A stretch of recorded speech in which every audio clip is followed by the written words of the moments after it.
ব্যক্তি কখন সফল হয়, কখন অসফল, কখন ক্ষতি হয়, কখন লাভ, কখন জয় হয়, কখন পরাজয়, এসব কিসের উপরে নির্ভরশীল? বেশিরভাগ লোকেই বলবেন পরিস্থিতির ওপর। আর সেটা ঠিকও।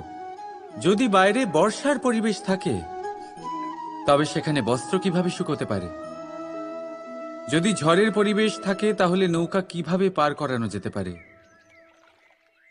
কিন্তু যদি আমি আপনাকে আসল সত্যি বলি, তাহলে অসফলতার কারণ পরিস্থিতি নয়, সেই পরিস্থিতিকে স্বীকার করে নেওয়া। প্রত্যেকের জীবনে এরকম সময়ে অবশ্যই আসে যখন আমরা চাইলেও পরিস্থিতিকে পাল্টাতে পারি না। পরিস্থিতিকে পাল্টানো অসম্ভব হয়ে ওঠে।